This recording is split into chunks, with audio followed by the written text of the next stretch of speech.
Bismillahirrahmanirrahim. Assalamualaikum warahmatullahi wabarakatuh. Kami dari kelas IPA C semester 5. Kami dari kelompok 5 yang beranggotakan Asya Kamila Fatika Sari dan Jenny Tiksiani Putri.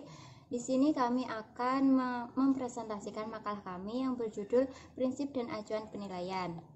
Yang di situ akan membahas yang pertama yaitu pengertian dan macam prinsip dalam penilaian, kemudian pengertian dan macam acuan dalam penilaian. Yang ketiga yaitu perbedaan PAN atau penilaian acuan normatif dan PAP atau penilaian acuan patokan. Dan yang terakhir yaitu praktik atau penerapan acuan penilaian PAN dan PAP. Selanjutnya kita akan membahas yang pertama yaitu pengertian dan macam prinsip dalam penilaian. Nah, sebelumnya kita harus mengetahui ya, apa sih penilaian itu? Penilaian yaitu proses pengumpulan data kuantitatif dan juga kualitatif yang bertujuan untuk memperbaiki hasil belajar siswa. Nah, penilaian ini bisa didapat dari mengumpulkan, kemudian menginterpretasikan dan juga menggunakan informasi tersebut dalam membuat sebuah keputusan. Terkait penilaian itu ada berbagai macam prinsip-prinsip penilaian. Di sini ada berbagai macam prinsip. Yang pertama yaitu berorientasi pada pencapaian kompetensi. Nah, yang dimaksud di sini yaitu penilaian guru itu harus berfungsi untuk mengukur ketercapaian peserta didik dalam proses pembelajaran sehingga dapat mencapai tujuan kompetensi yang sudah ditetapkan di dalam sebuah kurikulum. Kemudian prinsip yang kedua yaitu adil. Adil di sini yaitu penilaian guru harus adil kepada seluruh peserta didik. Jadi peserta didik itu tidak ada yang dirugikan atau yang diuntungkan. Jadi contohnya itu seperti ada peserta didik yang berstatus ekonomi kurang, kemudian ada peserta didik yang berstatus ekonomi bagus di situ. Lalu ada guru yang memberikan nilai bagus kepada anak yang berstatus sosial yang bagus tersebut. Nah, guru di sini tidak mencerminkan sikap adil dalam sebuah penilaian dan itu tidak boleh dilakukan. Kemudian prinsip yang ketiga yaitu berkesinambungan. Berkesinambungan di sini yaitu penilaian guru harus dilakukan secara terencana, kemudian bertahap, teratur, serta terus-menerus. Jadi guru itu tidak boleh hanya melihat pada nilai akhir dari peserta didiknya, melainkan guru tersebut harus melihat dari berbagai informasi hasil belajar yang diperoleh dari peserta didik. Contohnya melalui ada ulangan harian, kemudian UTS, kemudian tugas-tugas, ada UAS, ada tugas yang berbentuk portofolio, kemudian yang terakhir atau bisa dengan proyek. Nah, dari semuanya itu harus dimasukkan ke dalam sebuah penilaian dan guru tidak boleh hanya memasukkan dalam nilai akhirnya saja, semisal proyeknya saja, itu tidak boleh. Prinsip selanjutnya yaitu terbuka. Jadi penilaian di sini harus terbuka bagi semua kalangan. Jadi maksudnya yaitu prosedur penilaiannya, kemudian kriteria penilaiannya dan dasar pengambilan keputusan dalam penilaian itu dapat diketahui oleh pihak yang bersangkutan. Misalkan di awal semester itu guru menjelaskan bagaimana proses penilaian yang akan dilakukan ke depannya dalam materi ini atau pelajaran ini. Itu semisal penilaiannya itu diambil dari mana saja, kemudian bobotnya itu berapa persen. Contohnya pada kehadiran itu diambil bobot 15%, kemudian untuk tugas-tugas berapa sekian persen, kemudian UTS sekian persen dan UAS itu sekian persen. Jadi penilaian di sini itu sudah bersifat terbuka. Jadi siswanya itu sudah mengetahui, oh ini ya penilaian yang akan dilakukan pada materi ini atau pelajaran ini ke depannya, seperti itu. Kemudian prinsip yang selanjutnya yaitu valid. Valid di sini yaitu penilaian yang harus bisa mengukur apa yang seharusnya diukur. Contohnya yaitu ketika guru memberikan materi tentang mencangkok. Nah, di sini guru itu harus memberikan sebuah penilaian yang bisa mengukur dari materi yang telah diberikan tersebut. Kemudian prinsip selanjutnya yaitu objektif. Jadi penilaian di sini harus menjaga objektivitas proses dan juga hasil penilaian. Penilaian di sini tidak boleh bersifat subjektif. Contohnya, kalau bersifat subjektif itu seperti ini. Ada guru itu mengajar kepada tetangganya atau saudaranya atau bahkan ke kerabat terdekatnya. Nah, itu guru tersebut memberikan nilai tambah atau nilai tinggi kepada pihak yang bersangkutan tersebut. Nilai tersebut itu bukan benar-benar tinggi, tapi melainkan itu dibuat oleh guru, kemudian ditambah supaya nilainya itu menjadi tinggi. Nah, itu contohnya kalau guru itu bersifat subjektif, dan itu tidak boleh dilakukan oleh seorang guru. Guru itu harus bersifat objektif, di mana guru itu tidak boleh membedakan antara peserta didik ini dan yang lainnya. Kemudian prinsip yang ketujuh yaitu menyeluruh. Penilaian yang dilakukan harus mampu menilai keseluruhan kompetensi. Jadi di sini itu mampu menilai, mencangkup dari seluruh kompetensi. Contohnya yaitu pada penilaian di kurikulum K13 itu sudah menyangkup 3 aspek penilaian, yaitu pada ranah pengetahuan, kemudian ranah afektif atau sikap, dan keterampilan. Kemudian prinsip yang terakhir yaitu bermakna. Hasil penilaian harus mempunyai makna terhadap peserta didik. Nah, makna di sini itu bisa menggambarkan keadaan peserta didik. Contohnya pada tingkat pencapaian hasil belajar peserta didik, kemudian kelemahan dan kelebihan peserta didik, dan juga bisa potensi yang berada di dalam diri peserta didik tersebut. Untuk poin selanjutnya atau poin yang kedua, saya akan membahas tentang pengertian dan macam acuan dalam penilaian. Nah, dalam pengelolaan nilai menjadi nilai akhir itu dapat dilakukan dengan mengacu kepada kriteria atau patokan tertentu, di mana dalam hal ini dikenal 2 pendekatan umum yang sering dipakai dalam sebuah penilaian. Yang pertama yaitu penilaian acuan patokan, dan yang kedua yaitu penilaian acuan norma. Untuk penilaian acuan patokan merupakan sebuah pendekatan penilaian dengan membandingkan hasil pengukuran terhadap peserta didik dengan patokan atau batas lulus yang telah ditetapkan untuk tiap-tiap bidang mata pelajaran.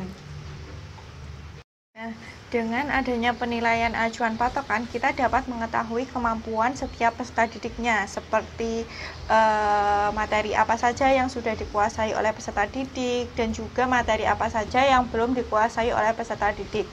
Dan juga melalui penilaian acuan patokan, kita dapat berupaya untuk meningkatkan kualitas pembelajaran dengan adanya pretest maupun post-test. Nah, dari hasil tes tersebut, kita dapat menjadikan hasil tes tersebut sebagai acuan apakah pembelajaran yang kita lakukan itu sudah berhasil atau belum, seperti itu. Untuk selanjutnya yaitu penilaian acuan norma. Penilaian acuan norma merupakan sebuah pendekatan klasik atau pendekatan penilaian yang merujuk kepada keadaan prestasi kelompok dengan menetapkan batas kelulusan sebagai batas penerimaannya. Nah, atau dapat dikatakan bahwa penilaian acuan norma ialah penilaian yang membandingkan hasil belajar peserta didik terhadap hasil dalam kelompoknya. Yaitu perbedaan antara penilaian acuan normatif dan penilaian acuan patokan. Nah, di sini ada 4 aspek yang membedakan antara PAP dan juga PAN. Yang pertama yaitu pada kriterianya. Kalau PAP itu ada penguasaan yang harus dicapai. Apakah sudah sesuai dengan tujuan atau belum. Kemudian ada batas lulus mutlak, yaitu harus 80 contohnya, harus 70, harus 85 seperti itu. Kemudian kalau penilaian acuan normatif itu mengikuti posisi atau kedudukan tertentu dalam suatu kelompoknya. Kemudian batas lulusnya itu relatif. Contohnya pada kelas A itu batas lulusnya nilainya 80. Kemudian pada kelas B itu batas lulusnya nilainya 75. Jadi sangat tergantung kepada posisi atau kedudukan siswa tersebut pada kelompoknya. Kemudian pada tujuan PAP yaitu menilai kompetensi atau pencapaian tujuan. Sedangkan tujuan pada PAN yaitu untuk keperluan seleksi atau menentukan distribusi. Jadi lebih kepada penyebaran distribusi agar siswa tersebut itu lulus semua, kemudian nilainya itu bagus semua, itu bisa menggunakan penilaian acuan normatif. Kemudian pada penyusunan tes pada PAP itu lebih mengutamakan kepada validitas konten atau isi. Kemudian pada PAN itu penyusunan tesnya itu lebih mengutamakan kepada validitas internal atau daya beda. Kemudian pada tingkat kesukaran pada PAP itu soal sedang lebih banyak dibutuhkan. Contohnya pada UN, yang dimana UN itu memiliki standar yang harus dicapai oleh siswanya, dan di situ itu terdapat soal yang sedang.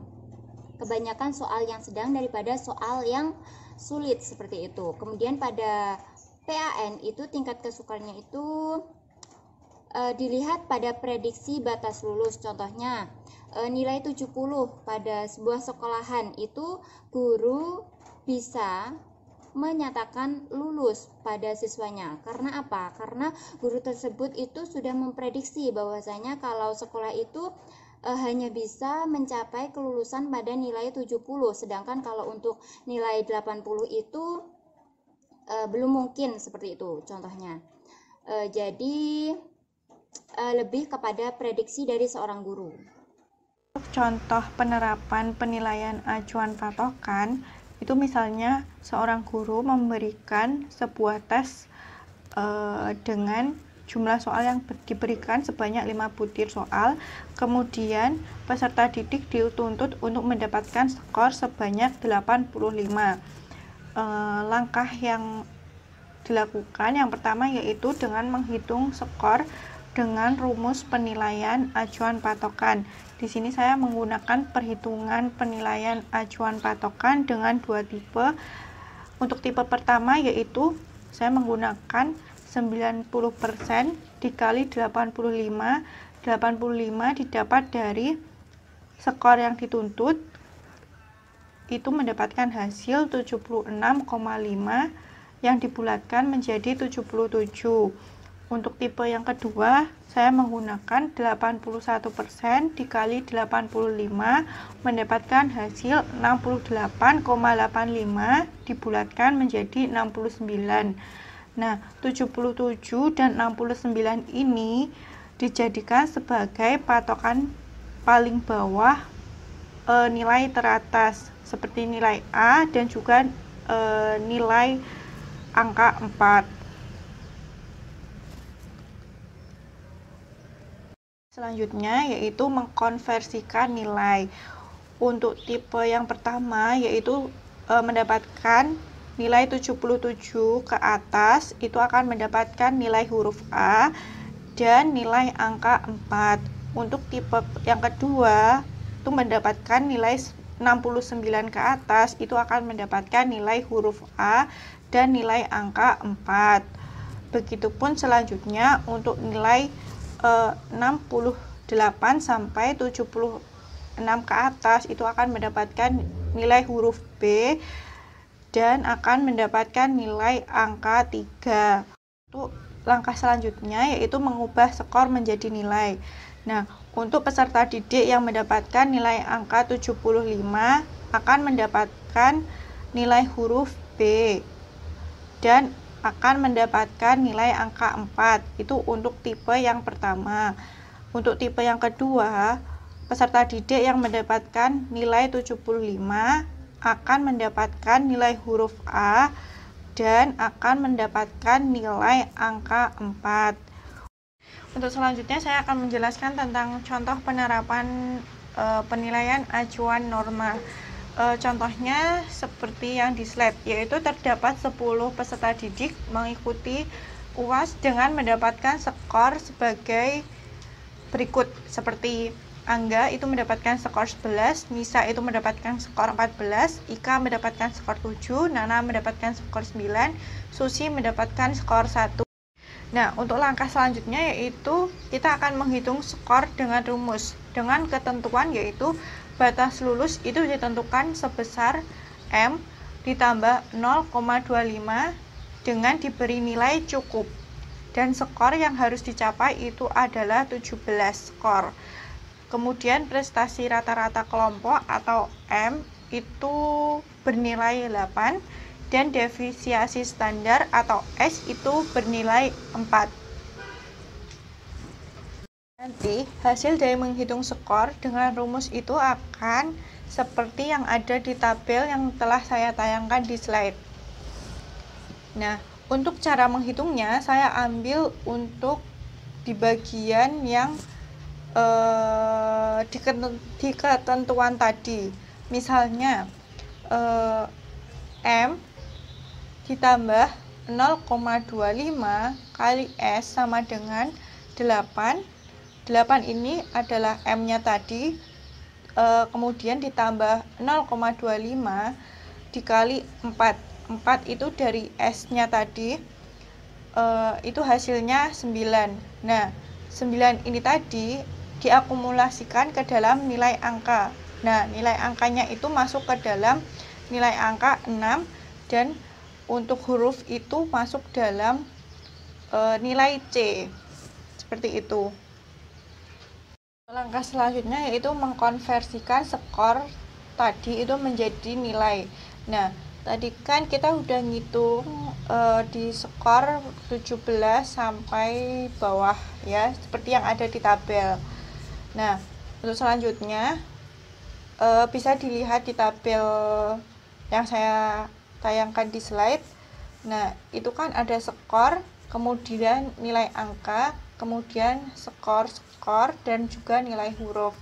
Nah, untuk skor yang pertama yaitu 17 itu masuk ke dalam nilai angka 10 dan juga skor 15 sampai 16 itu masuk dalam nilai angka 9. Kemudian skor 13 sampai 14 itu masuk dalam nilai angka 8 dan seterusnya.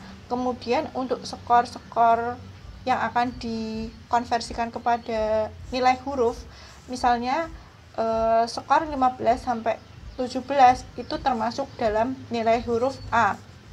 Selanjutnya kita akan memasukkan nilai atau skor yang diperoleh oleh peserta didik ke dalam nilai angka dan juga nilai huruf. Misalnya itu ada peserta didik bernama Angga memiliki skor 11. Nah, nilai skor 11 ini tadi masuk ke dalam skor antara 11 sampai 12 yang masuk dalam nilai angka yaitu 7. Untuk nilai huruf ini tadi termasuk dalam skor 11 sampai 14 di mana skor ini tadi termasuk ke dalam nilai huruf B. Cukup sekian yang dapat saya sampaikan, ada kurang lebihnya saya mohon maaf. Sekian dari saya. Wassalamualaikum warahmatullahi wabarakatuh.